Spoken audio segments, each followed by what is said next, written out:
Et sur la route avec cette petite Lotus Emeya, eh bien déjà c'est calme et volupté, c'est un tapis tout simplement, ça nous rappellerait les meilleurs Citroën d'antan, suspension pneumatique oblige, donc on peut passer en tour, c'est le mode confort. On a le mode sport, le mode individual et le mode range, donc pour conserver un maximum d'autonomie. À savoir également que sur chaque mode, vous pouvez décider de choisir avec la suspension pneumatique de rehausser ou de baisser la garde au sol du véhicule. On va enclencher les aides à la conduite.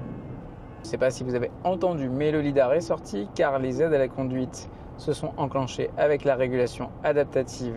Quelque chose de frappant tout de suite à bord, c'est le silence.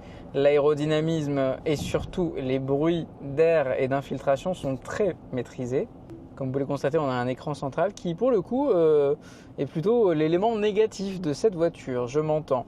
On a un magnifique affichage en petites gouttelettes au niveau de l'instrumentation digitale ainsi que pour le passager lorsque les informations de navigation ou d'infodivertissement s'affichent à droite. Et au milieu, on a un écran qui finalement ne s'inscrit pas dans cette planche de bord pourtant somptueuse. On retrouve la rétrovision par caméra, bien aidée d'ailleurs avec 3 caméras sur chaque rétroviseur. On va pouvoir gérer la régénération avec la palette de gauche, plus ou moins. La régénération fonctionne également avec le GPS qui permettra, en arrivée dans un rond-point, de freiner automatiquement sans avoir à toucher la pédale de frein. On va se mettre en mode sport et c'est 110. Et nous sommes déjà à 110. Eu égard à sa puissance, ça déménage.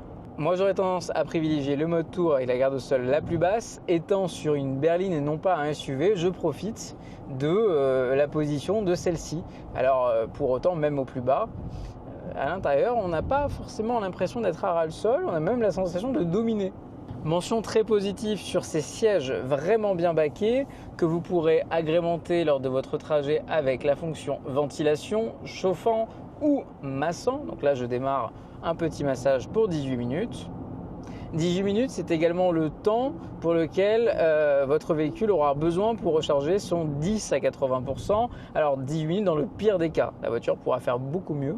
Et ça, c'est la force du 800 volts. On retrouvera quand même une fonctionnalité bien sympa, celle de pouvoir opacifier ou rendre clair tout le toit panoramique en un clic ou par fragment. Vous pourrez donc aisément comprendre que sur la route, cette Lotus Emeya est une excellente routière, une excellente GT, même si elle ne procure pas les sensations de son blason.